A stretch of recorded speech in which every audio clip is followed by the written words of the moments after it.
ఇప్పుడు మీది మేషలగ్నం అయిన కొనుక్కోండి, మీ లగ్నం యొక్క డిగ్రీలు ఏదైనా కానివ్వండి, మీరు మేషలగ్నంలో పుట్టారు. ఈ లగ్నం యొక్క నక్షత్రాధిపతి మీకు మామూలుగా 3 నక్షత్రాలు ఉంటాయి. అశ్విని, భరణి, కృతిక ఒకటో పాదం మేషరాశి అవుతుంది. ఈ రాశిలో మీ లగ్నం కానీ పడిందంటే మీ లగ్నం వెనకాల ఉన్న నక్షత్రం ఏదైతే అవుతుందో అది ఏ పొజిషన్లో ఉందో చూడండి.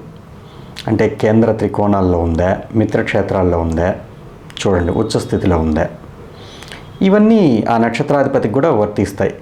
మీ లగ్నాధిపతి కుజుడు కేంద్ర త్రికోణంలో ఉన్నాడా, లేదు మిత్రక్షేత్రంలో ఉన్నాడా, మామూలుగా మిత్రక్షేత్రంలో ఉన్నాడా, ఇలా చూసుకోండి. లేదు 3-11 స్థానాల్లో ఉన్నాడా. అంటే ఫస్ట్ ప్రిఫరెన్స్ మనం ఏమి ఇస్తాము, స్వక్షేత్రానికి ఇస్తాము, ఉచ్చక్షేత్రానికి ఇస్తాము, తర్వాత మిత్రక్షేత్రానికి ఇస్తాము. అంటే మీకు మీ లగ్నాధిపతి కుజుడు కాబట్టి కుజుడికి మిత్రగ్రహాలైన గురువు వీళ్ళు ఏమేమిటి, ధనస్సు, మీనము వీటిల్లో ఉన్నాడు అంటే డెఫినెట్గా మంచి ప్లేస్మెంటే అనుకోవచ్చు. మరి 12వ ఇల్లు దుస్థానం అయింది కదా అని అంటారేమో, కానీ అది ఉన్న రాష్ట్రాధిపతి గురువు ఒకవేళ మీకు ఉచ్చస్థితిలో ఉన్నాడు అనుకోండి, డెఫినెట్గా సూపర్గా ఉంటుంది.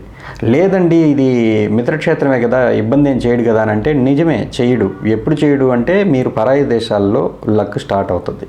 అంటే జన్మస్థానం వదిలి కొంచెం దూరంగా వెళ్ళినప్పుడు మీ ఆలోచనలు బాగా పనిచేస్తాయి. మీనరాశి అనేది కొంచెం జన్మలగ్నం నుంచి పక్కకు, అంటే మీరు కొంచెం మెడిటేషన్లో ఉన్నప్పుడు, మీ వ్యక్తిత్వాన్ని కొంచెం డౌన్ చేసుకొని ఆలోచన విధానం మార్చుకున్నప్పుడు అప్పుడు మీకు ఖచ్చితంగా మంచి నిర్ణయాలు తీసుకునే అవకాశాలు ఉంటాయి.